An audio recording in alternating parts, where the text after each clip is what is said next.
Spirit, living breath of God, breathe new life into my weary soul. Bring the presence of the risen Lord to renew my heart and make me whole.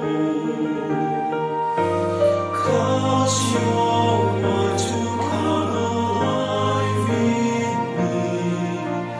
Give me faith for what I cannot see. Give me patience for your purity. Holy Spirit, breathe new life in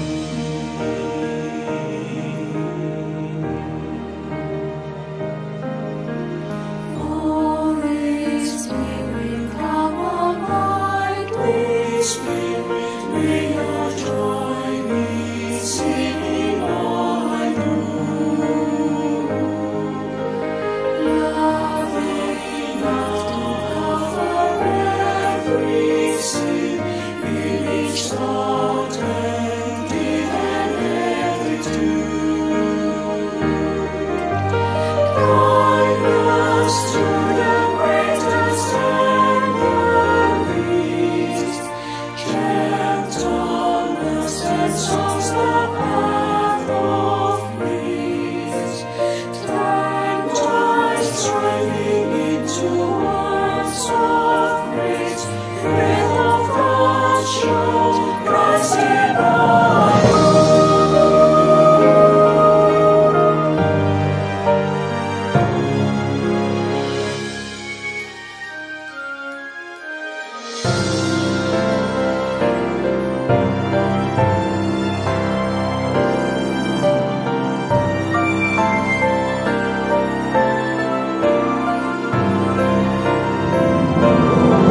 Holy Spirit, from creation's start, giving life to all that God has made. Show your power once again on earth, 'cause your church to walk before your ways. When the fragrance of our praise arise, lead us on the road to sacrifice. That in unity the face of Christ will be clear for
Shalom saudara-saudaraku yang terkasih di dalam Tuhan Yesus Kristus. Kita bersyukur hari ini kita bersama-sama mengadakan ibadah doa. Dan saudara, mari kita bersama-sama mempersiapkan diri, mempersiapkan hati untuk mengikuti ibadah doa pada hari ini. Silakan saudara-saudara bisa saat teduh untuk mempersiapkan kita ibadah doa pada hari ini.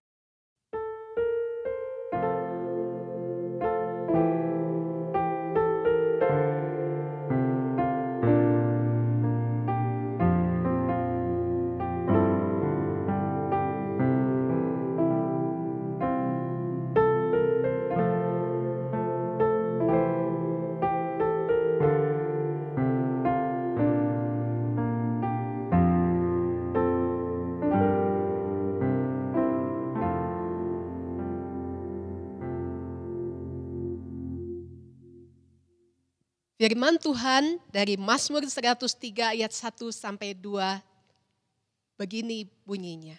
Pujilah Tuhan hai jiwaku, pujilah namanya yang kudus hai segenap batinku. Pujilah Tuhan hai jiwaku dan janganlah lupakan segala kebaikannya. Betapa sering kita melupakan kebaikan Tuhan sehingga jiwa kita sangat sulit untuk bersyukur, apalagi untuk memuji Tuhan. Mari bangunkan jiwa kita yang lesu. Pujilah Tuhan. Ingatlah semua kebaikannya di sepanjang kehidupan kita. Sekalipun saat ini mungkin kita dalam kondisi susah, mungkin dalam kondisi tertekan dan gelisah. Namun mari angkat jiwa kita untuk memandang wajah Tuhan, fokus kepadanya. Ketika pujian dikumandangkan, biarlah roh Allah memenuhi hati dan pikiran kita. Sehingga kita mendapat kekuatan dan kelegaan. Pujilah Tuhan, hai jiwaku.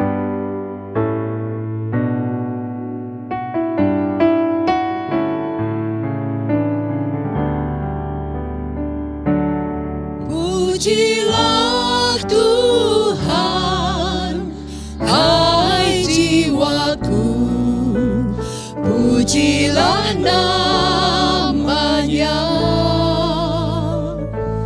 Dengan segenap hati ku sembah namamu yang kudus. Pujilah Tuhan. Pujilah Tuhan, hai jiwaku. Pujilah namanya. Segenap hati. Dengan segenap hati ku sembah namamu yang kudus. Katakan bless the Lord. Bless the Lord, oh my soul. Oh my soul.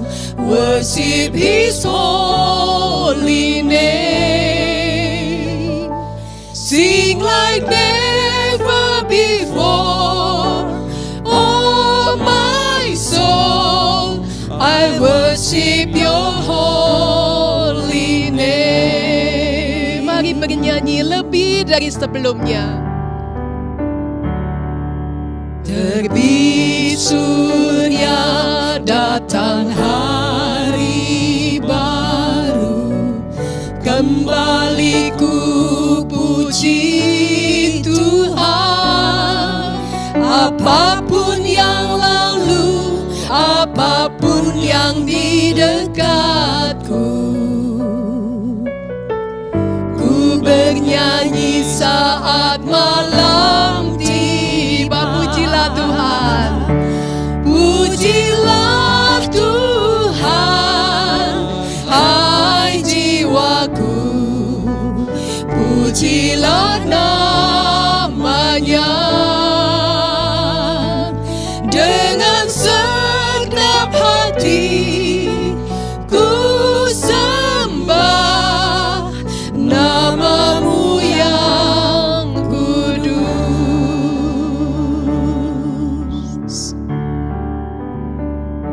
Bapa kami yang di surga, dikuduskanlah namamu. Datanglah kerajaanmu, jadilah kehendakmu di bumi seperti di surga. Tuhan, kepada Engkau yang maha tinggi, yang maha agung, yang maha mulia, yang maha adil, yang maha kasih, yang bertahta di tempat yang maha tinggi. Kami datang kepadamu ya Tuhan. Biarlah ya Tuhan puji-pujian kami, sembah kami, syukur kami boleh berkenan di hadapan Tuhan.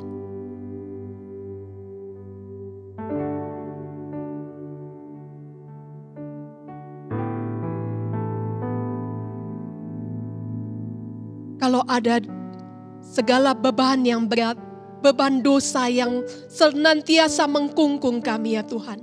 Entah itu kepahitan hati, entah itu segala hal yang membuat kami tidak bisa terus beriman kepada Tuhan. Karena kami sungguh-sungguh ditekan oleh iri hati, oleh benci, oleh dendam. Tuhan, kami mau bawa semuanya itu kepada Tuhan. Sehingga hati kami boleh dipenuhi oleh pujian kepada Tuhan. Sehingga hati kami boleh dipenuhi oleh berkat Tuhan dari tahta Allah yang maha tinggi. Sehingga kasih Tuhan itulah yang membuat kami mampu untuk memuji Tuhan kembali. Dalam nama Tuhan Yesus, kami berdoa.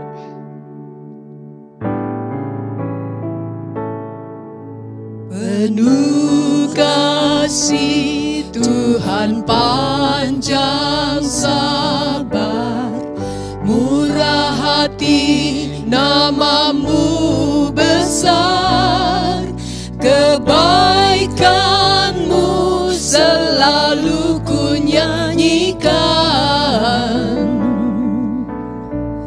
Ribuan alasan ku temukan. Pujilah Tuhan, pujilah Tuhan, hai jiwaku, pujilah nama-Nya. Dengan segenap hati ku sembah nama-Mu yang kudus. Terima kasih Tuhan akan anugerah Tuhan yang begitu besar. Engkau berkenan menerima puji-pujian kami. Di dalam nama Tuhan Yesus kami serahkan semua hidup kami.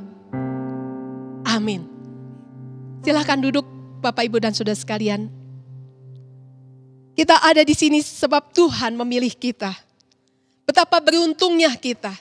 Biarlah hati kita dipenuhi oleh kerinduan kepada Tuhan yang bertahta di tempat yang maha tinggi. Mari kita memuji Tuhan ke tempat lebih tinggi.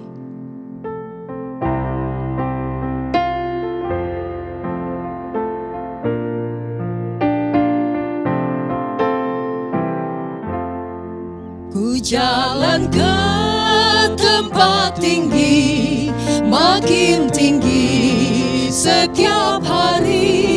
Meski lemah ku berdoa agar Tuhan memimpinku.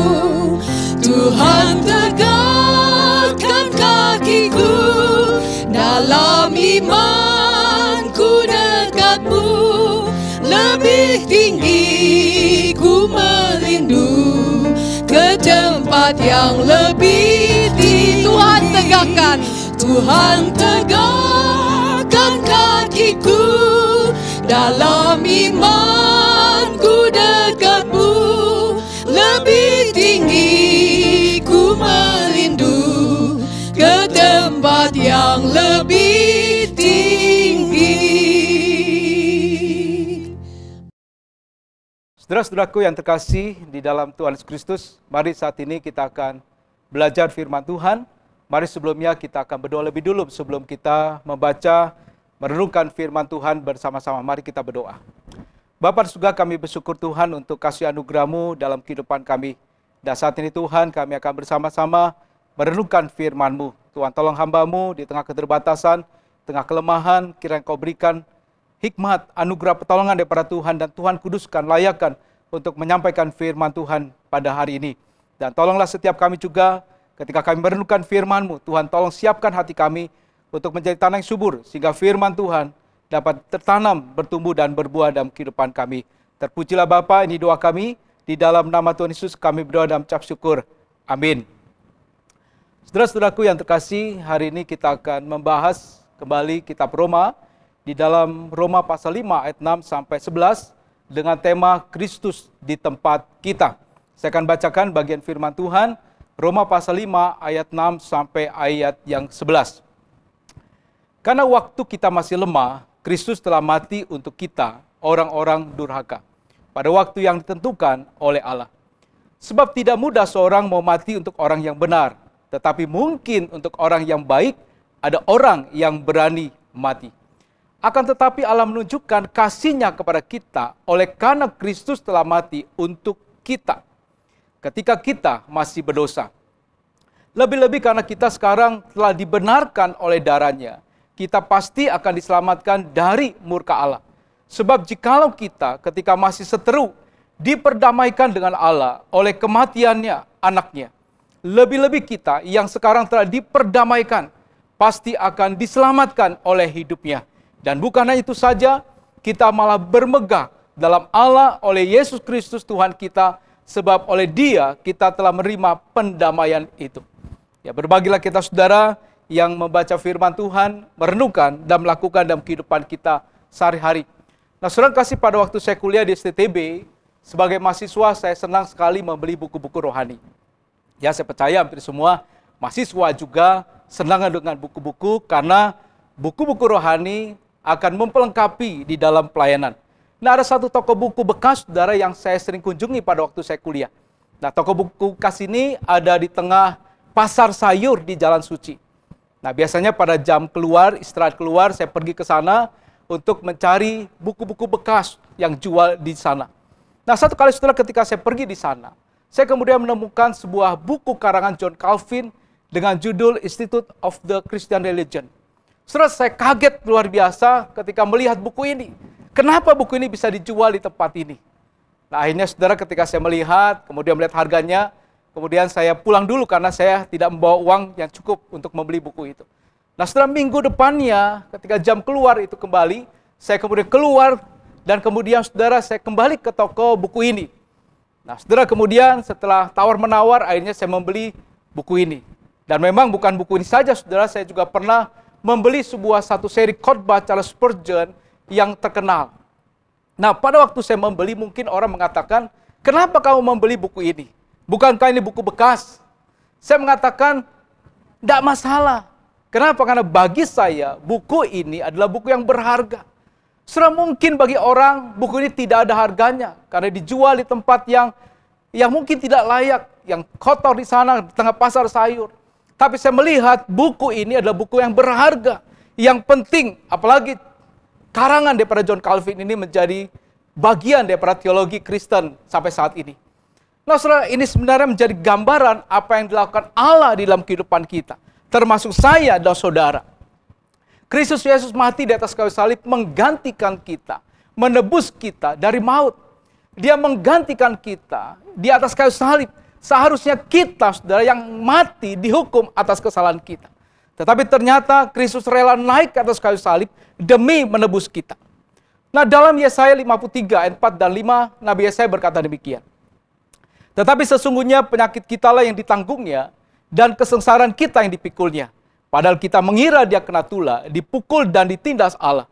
Tetapi dia tertikam oleh karena pemberontakan kita. Dia diremukkan oleh karena kejahatan kita. Ganjaran yang mendatangkan keselamatan bagi kita ditimpakan kepadanya. Dan oleh bilur-bilurnya kita menjadi sembuh. Saudara, kalau kita melihat apa yang disampaikan oleh Yesaya ini, ya, dikatakan saudara, nubuat tentang Kristus. Seakan-akan Kristus itu adalah orang yang kena kutuk, yang kena tula. Tetapi sebenarnya dia tidak bersalah. Dia sebenarnya adalah orang yang benar. Tetapi justru dikatakan kesalahan ditimpakan kepadanya. Bahkan dikatakan kutukan ditimpa kepadanya. Untuk apa? Menggantikan setiap kita. Untuk ditebus, untuk menebus kita, menyelamatkan kita daripada maut. Nah, saudara, pertanyaan mendasar adalah mengapa Kristus Yesus, yang Allah yang mulia yang kudus itu mau menggantikan kita? Siapakah kita, saudara? Apakah kita adalah manusia yang layak, yang baik, orang yang benar, orang yang kudus, sehingga dia mau rela menggantikan kita? Nah, saudara, jujur, saudara, sebagai anak-anak Allah kita bersyukur kalau Tuhan sudah selamatkan kita. Tapi sebenarnya kita ada orang-orang berdosa yang tidak layak menerima akan karya Kristus. Karena sebagai manusia yang berdosa, kita sebenarnya harus pantas dihukum di atas kayu salib. Nah, kalau kita melihat di dalam ayat yang ke-7, Paulus berkata demikian.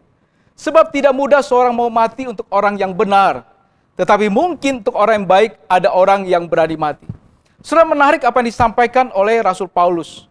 Rasul Paulus mencoba membandingkan bagaimana pengorbanan Kristus itu luar biasa bagi kita. Paulus mengatakan sebab tidak mudah seorang mau mati untuk orang yang benar. Saudara, kalau kita bayangkan, saudara, misalkan ada satu orang yang tidak bersalah, tapi kemudian tiba-tiba ditangkap, dituduh melakukan pembunuhan, kemudian divonis dalam pengadilan, dihukum mati, saudara. Mungkin orang pada saat ketika melihat seperti ini, orang mungkin protes, tidak adil. Bagaimana mungkin dia orang benar bisa dituduhkan, bahkan dihukum mati? Nah, pertanyaannya adalah, apakah kemudian ada orang mau menggantikan dia, kemudian mengatakan, ya sudah, saya saja yang dihukum. Dia dibebaskan, karena dia tidak bersalah. Tapi saya percaya, saudara, seperti Paulus, tidak mudah orang mati untuk orang benar. Mengapa? Karena jelas, saudara, setiap orang juga merasa benar. Tidak mau orang dituduh kesalahan yang tidak dilakukannya. Sehingga dengan demikian, tentu tidak mudah orang menggantikan untuk mati bagi orang yang benar. Tapi berbeda, kata Paulus. Mungkin untuk orang yang baik, ada yang berani mati, saudara. Nah, saudara, mungkin kita juga mengenal ada orang yang baik dengan kita. Ketika kita, saudara, mengalami kesulitan, dia memberikan bantuan kepada kita. Mungkin dia juga, saudara, rajin memberikan makan buat kita. Dia juga memberikan mungkin bantuan di dalam pekerjaan. Dalam situasi sulit, dia pasti ada buat kita. Bahkan kita mungkin mengenal orang yang mau merawat kita ketika kita sakit. Nah, tentu untuk orang seperti ini, saudara, kita punya keyakinan atau berani mau berkorban buat dia. Untuk orang semacam ini yang telah berkorban banyak bagi kita, maka pasti kita mau berkorban bagi dia. Nah, Paulus mengatakan, mungkin untuk orang yang baik, ada orang yang berani mati. Kenapa? Karena untuk orang yang baik yang telah berkorban, orang mau mati buat dia. Nah, saudara, kalau kita melihat kehidupan kita saat ini, pertanyaannya adalah, apakah kita adalah orang benar? Apakah kita adalah orang yang baik? Sampai-sampai Tuhan Yesus mau mati bagi kita. Apakah kita adalah orang yang tidak pernah bersalah? Apakah kita adalah orang yang rajin melakukan hal kebaikan-kebaikan? Tapi jujur, saudara, Paulus sendiri menggambarkan, ada 4 kondisi manusia pada masa itu dan juga masa sekarang ini. Paulus menggambarkan 4 kondisi, saudara. Yang pertama, di dalam ayat yang ke-6 berkata apa, saudara? Yaitu kata lemah. Kita masih lemah. Saudara, kata lemah yang dimaksud di sini adalah sebenarnya tidak memiliki kekuatan atau kemampuan.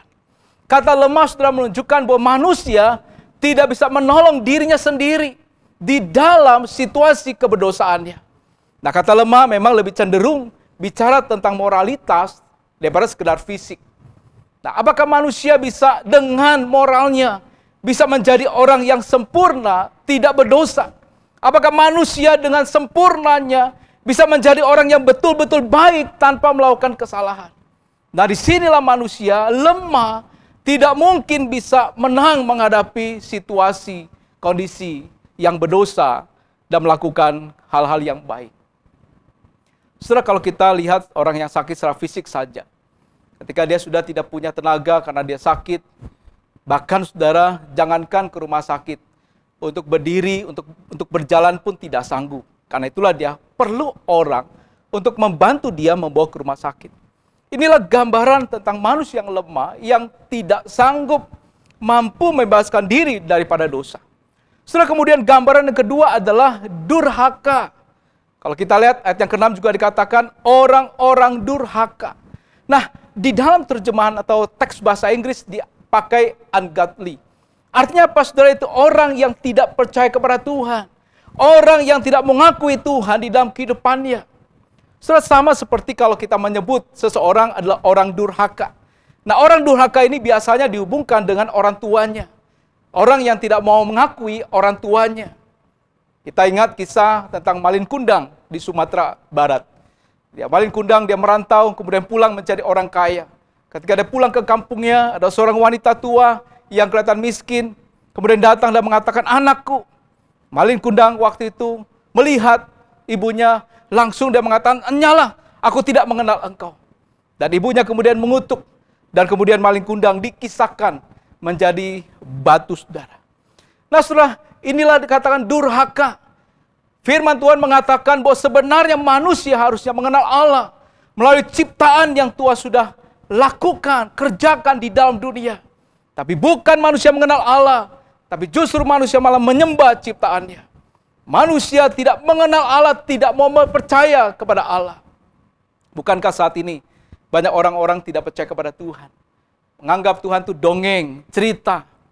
Dan banyak orang dengan mengandalkan pikiran logikanya, berpikir dia orang mampu dan mengatakan bahwa dunia ini diciptakan bukan oleh Allah. Inilah saudara orang-orang yang durhaka. Kemudian yang ketiga, saudara, Paulus memberikan gambaran tentang manusia, itu manusia berdosa di dalam ayat yang ke-8. Nah, orang berdosa ini menggambarkan manusia yang tidak pernah melakukan hal yang baik dan benar di hadapan Tuhan sesuai dengan hukum-hukumnya. Sejak manusia jatuh dalam dosa, kecenderungan hati, pikiran, dan kehendak manusia adalah melanggar hukum-hukum Allah. Dilarang mencuri malah mencuri, dilarang membunuh malah membunuh, dilarang berzina malah berselingkuh. Inilah manusia yang berdosa di hadapan Allah. Paulus berkata dalam Roma pasal 3, 10 dan 12 berkata demikian. Tidak ada yang benar, seorang pun tidak. Tidak ada seorang pun yang berakal budi, tidak ada seorang pun yang mencari Allah. Semua orang telah menyeleweng, mereka semua tidak berguna, tidak ada yang berbuat baik, seorang pun tidak. Saudara, Paulus menyatakan fakta bahwa manusia tidak ada seorang pun yang benar, melanggar hukum. Saudara, sama kalau misalkan seseorang melanggar aturan atau hukum di negara kita. Contoh sederhana saja, misalkan di lampu merah. Saat ini saudara, kita harus hati-hati kalau di lampu merah, karena itu ada sorotan ya, dilihat dari jauh, saudara. Kalau orang melanggar itu bisa ketahuan. Pada waktu tes yang disiarkan secara langsung di televisi, ada orang di Riau, Pekanbaru, melanggar lalu lintas, kemudian langsung tertangkap kamera, dan langsung dikirimkan akan hukumannya, dendanya. Saudara, kalau orang sudah melanggar maka hukuman. Demikian juga orang berdosa, saudara, yang melanggar hukum Allah, maka pantasnya adalah menerima murka Allah, hukuman daripada Allah. Nah, yang terakhir, saudara, kondisi yang dinyatakan oleh Paulus adalah seteru. Nah, kata yang dipakai dalam bahasa Yunani adalah ektros, yang berarti musuh, orang yang penuh kebencian terhadap musuhnya. Saudara, karena manusia berdosa dan durhaka, sehingga manusia menjadi seteru musuh Allah. Manusia dianggap sebagai pengkhianat, penjahat, yang menjijikkan di hadapan Tuhan, dan pantas untuk dihukum. Nah, saudara, kalau kita misalnya memiliki musuh, kita tidak senang dengan orang, maka saudara tentu kita menghindarinya. Kita tidak mau bertemu, tidak mau bercakap-cakap, karena ada kebencian di dalam hati kita. Saudara, tentu di dalam konteks ini, Allah dengan manusia seteru itu bukan artinya Allah membenci. Tetapi dalam arti, saudara, Allah yang kudus dan manusia yang berdosa. Tidak mungkin disatukan Allah yang kudus dengan manusia berdosa. Dalam firman Tuhan dikatakan, ketika manusia yang berdosa berjumpa dengan Allah yang kudus, maka manusia akan mengalami kematian. Karena disitulah upah hukuman daripada kekudusan Allah. Daripada dikatakan manusia berdosa berjumpa dengan kekudusan Allah. Nah, saudara, kalau sekali lagi, saudara, kalau kita melihat di dalam status kondisi dunia ini, manusia yang saat ini, 4 kondisi, saudara. Manusia lemah dikatakan, manusia durhaka, manusia dikatakan berdosa, manusia seteru. Apakah, saudara, manusia layak menerima karya Kristus? Apakah layak Kristus menggantikan kita di atas kayu salib?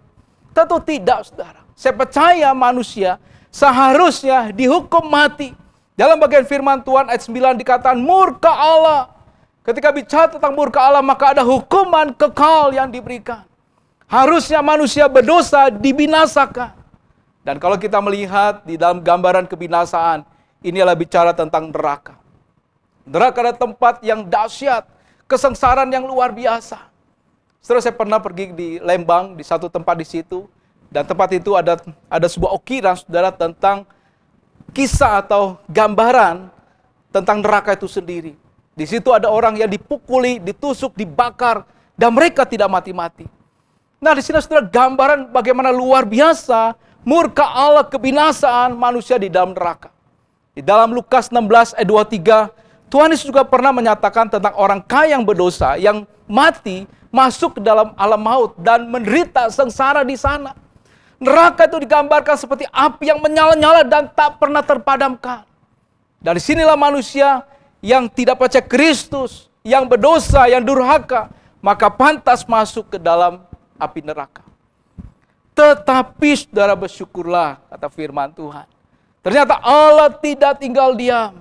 Kalau kita melihat ayat 8, firman Tuhan berkata, akan tetapi Allah menunjukkan kasih-Nya kepada kita. Saudara, ada sebuah kata tetapi di sini. Ada satu kondisi manusia berdosa, durhaka, yang sebenarnya pantas dihukum. Tetapi di pihak lain, Allah dikatakan menunjukkan kasih-Nya dengan memberikan anaknya yang tunggal bagi kita. Dikatakan akan tetapi Allah menunjukkan kasih-Nya kepada kita. Oleh karena Kristus telah mati untuk kita. Kristus dikatakan menggantikan kita. Yang seharusnya kita digantung di atas kayu salib. Tapi Kristus mau digantung di sana, disalibkan untuk menggantikan kita. Tempat kita digantikan oleh Kristus.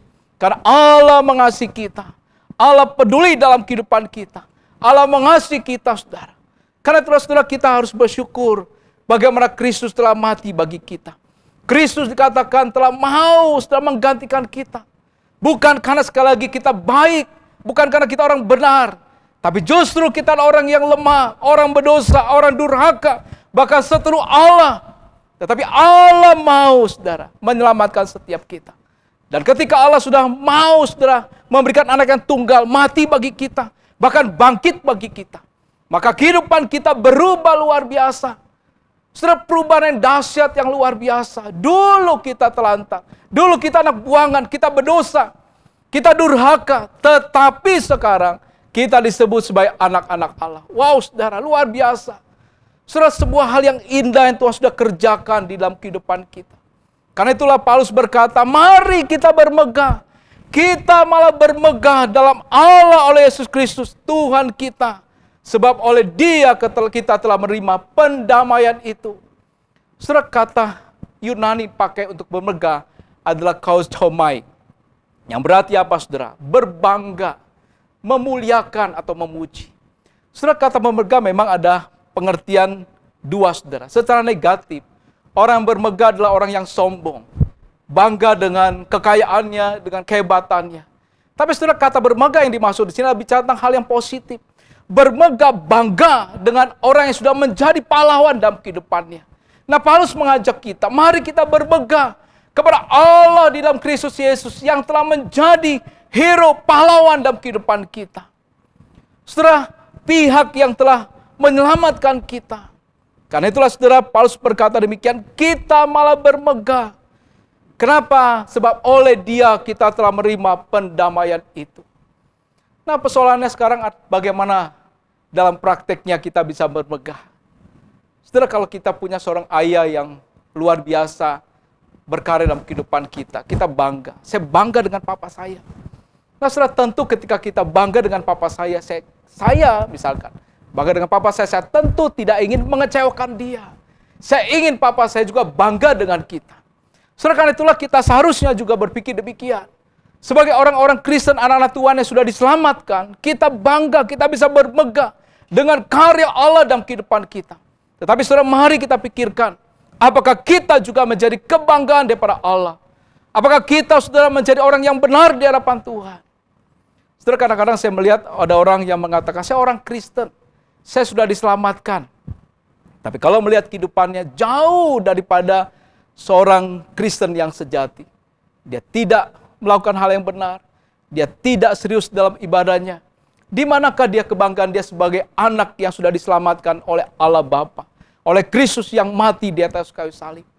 Setelah karena itulah saudara, mari saya mengajak kita semua, ketika kita melihat karya Kristus yang luar biasa ini, kita nyatakan dalam kehidupan kita, bangga kita itu dengan hidup yang benar, sehingga Allah kita juga bisa bangga dengan kita. Setelah karena itulah saudara, mari kita boleh memeriksa diri kita masing-masing. Yang pertama bagi saya adalah, apakah kita saat ini sudah percaya sungguh-sungguh kepada Tuhan Yesus sebagai Tuhan dan Juru Selamat saudara? Kristus sudah datang saudara ke dalam dunia menggantikan kita, orang berdosa. Hanya Dia satu-satunya dapat menyelamatkan kita. Siapakah kita saudara, kita bisa menyelamatkan diri kita? Apakah dengan kehidupan kita yang baik, dengan hal-hal kebaikan yang kita lakukan? Tetap tidak bisa. Karena kita pasti tidak bisa lepas daripada kesalahan. Dosa sedikit pun saudara tidak bisa membuat kita masuk kerajaan surga. Karena Allah yang kudus tidak mungkin bisa bersatu dengan orang yang berdosa. Karena itulah saudara kasih, jangan tunda-tunda. Gunakan kesempatan yang ada. Ketika Tuhan Yesus menggerakkan hati kita untuk bertobat dan percaya kepada Dia, lakukanlah. Karena firman Tuhan berkata, karena setiap orang yang percaya kepada Tuhan Yesus tidak binasa, melainkan hidup yang kekal. Setelah yang kedua, bagi kita yang sudah menerima keselamatan, yang sudah didamaikan oleh Allah, jadilah anak-anak Allah yang dibanggakan oleh Allah. Seperti Allah bangga dengan Ayub saudara. Sebagai manusia yang benar dan takut akan Allah, mari kita juga seperti Ayub yang bisa menjadi kebanggaan Allah. Dan dengan demikian saudara, kita benar-benar betul-betul kata Paulus, kita bisa bermegah dalam Allah oleh Yesus Kristus Tuhan kita. Dan biarlah saudara dalam kehidupan kita, kita boleh nyatakan, saya benar-benar sungguh-sungguh orang yang sudah diubahkan oleh Tuhan. Sehingga dengan hidup kita, orang bisa mengenal Kristus. Bahkan bisa mengenal karya anugerah daripada Kristus yang menyelamatkan setiap kita. Dan sekali lagi saudara, firman Tuhan menyatakan betapa luar biasa karya Kristus di dalam dunia bagi setiap kita. Dia datang saudara sebagai hamba. Dia mati sebagai orang terkutuk, tapi dia hidup bangkit kembali sebagai raja yang memberikan kemenangan bagi setiap kita. Amin. Kiranya Tuhan memberkati kita. Mari kita berdoa. Bapa di surga, kami bersyukur untuk kasih anugerah Allah dalam kehidupan kami yang telah Kau nyatakan Tuhan. Dan terutama Tuhan ketika Engkau rela datang dalam dunia untuk mati di atas kayu salib, untuk menebus kami, menggantikan kami di atas kayu salib. Siapakah kami Bapa sehingga Engkau rela mau menggantikan kami? Tapi kami bersyukur karena Kau mengasihi kami, sehingga Kau juga mau Tuhan berkorban bagi kami. Dan biarlah hidup kami juga Tuhan, kami juga rindu berkorban bagi Engkau. Untuk boleh menjadi anak-anak Tuhan yang boleh mengasihi Tuhan. Dan boleh menjadi kebanggaan Tuhan dalam kehidupan ini. Ampuni kami Tuhan sebagai orang-orang berdosa. Ampuni kami Tuhan, kalau kami masih belum menjadi anak-anak-Mu yang mengasihi Engkau Tuhan. Dan biarlah saat ini kami boleh rindu, bertekad dalam hidup kami. Untuk terus mengasihi Tuhan dalam kehidupan kami. Sehingga hidup kami boleh menjadi kebanggaan Engkau Tuhan. Terpujilah Bapa di surga. Hanya dalam nama Tuhan Yesus kami berdoa dan ucap syukur. Amin. Saudara-saudara, mari saat ini kita juga akan menaikkan beberapa pokok doa. Yang pertama, saudara, kita akan berdoa untuk pertumbuhan iman rohani kita di masa pandemi ini. Karena pandemi ini, saudara, jemaat banyak mengalami kesulitan, tantangan. Kita mengalami kesulitan dan tantangan. Tapi biarlah di tengah kondisi seperti ini kita tetap percaya, setia, dan tetap teguh iman kita, tidak goyah. Sehingga dengan iman kita, kita melangkah ke depan. Mari kita berdoa. Bapa di surga, kami saat ini berdoa bagi setiap kami Tuhan, tengah masa pandemi yang tidak mudah, ada banyak kesukaran, kesulitan. Dan terkadang Tuhan kami bisa meragukan akan kuasa Tuhan, akan kasih Tuhan dalam kehidupan kami. Tetapi biarlah Bapa, kami tetap melangkah dalam Tuhan. Kami tetap menyatakan bahwa Tuhan adalah gembala kami, yang memelihara kehidupan kami, yang mengasihi kami Bapa. Pimpin hidup kami, sertai kami Bapa. Biarlah kami melangkah tetap dalam dalam kasih Tuhan, dalam pertolongan Tuhan, dalam anugerah Tuhan. Sehingga hari demi hari kami tetap melangkah. Karena Tuhan adalah gembala kami yang memelihara hidup kami. Tetap pegang teguh iman kami Bapa. Supaya kami walaupun banyak mengalami kesulitan tantangan, kami tetap beriman kepada-Mu Bapa. Terpujilah Bapa di surga. Hanya dalam nama Tuhan Yesus kami berdoa dan ucap syukur. Amin. Saudara, mari kita berdoa juga untuk rencana sekolah yang akan mengadakan pembelajaran secara tatap muka. Kita doakan saudara supaya pemerintah juga dapat memberikan arahan yang jelas untuk sekolah-sekolah sehingga rencana tatap muka ini dapat berlangsung dengan baik. Kedua, kita juga doakan saudara untuk selanjutnya kita doakan juga untuk proses vaksinasi yang terus dilakukan di Indonesia. Supaya kita bisa melihat bagaimana melalui vaksinasi ini penyebaran virus COVID-19 ini dapat dikurangi. Kiranya Tuhan terus menolong bangsa kita, negara kita, terkhusus kita juga di dalam situasi saat ini. Mari kita berdoa. Bapak surga, saat ini kami berdoa Tuhan untuk rencana sekolah yang akan mengadakan tatap muka Tuhan. Kami berdoa ini tentu rencana yang memang tidak mudah, dan biarlah pemerintah juga bisa menolong tiap sekolah bisa menyelenggarakan tatap muka dengan baik. Dan berharap juga anak-anak bisa sekolah dengan baik, dan mereka juga semakin menjadi anak-anak yang benar-benar bisa belajar serius di tengah kondisi saat ini. Dan kami juga berdoa untuk orang tua yang terus berjuang menolong anak-anak mereka di dalam studi di rumah yang tidak mudah secara online. Tuhan tolong, Tuhan pimpin di tengah keterbatasan mungkin peralatan, demikian juga sekolah dan mengajar guru-guru. Tuhan tolong Bapak, sehingga sungguh semua bisa berjalan dengan baik, dan pendidikan juga tetap berjalan dengan baik.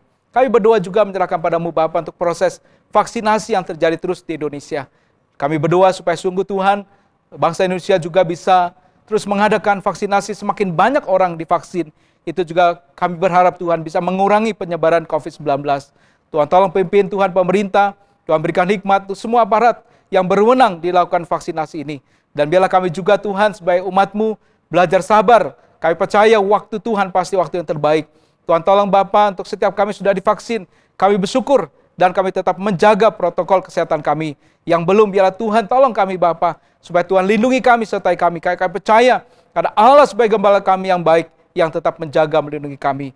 Terpujilah Bapa di surga, hanya di dalam nama Tuhan Yesus kami berdoa dan mengucap syukur. Amin.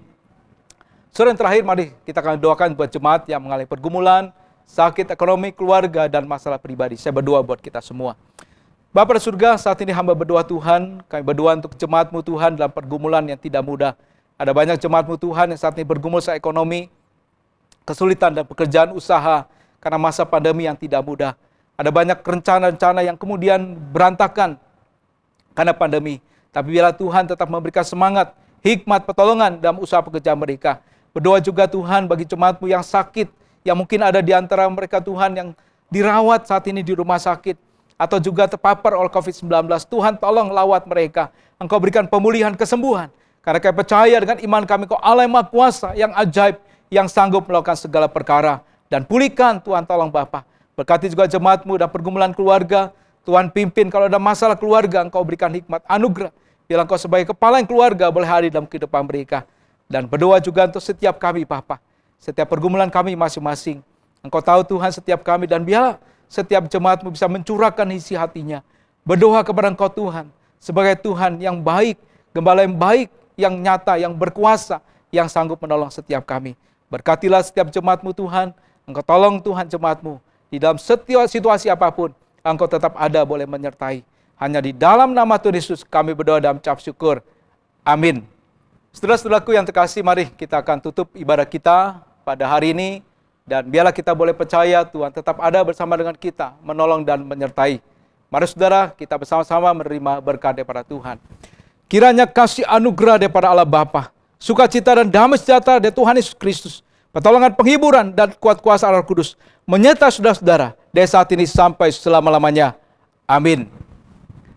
Mari saudara, kita saat teduh, kita boleh menenangkan hati kita, menaruh hidup kita kepada Tuhan. Tuhan memberkati kita semua. Amin.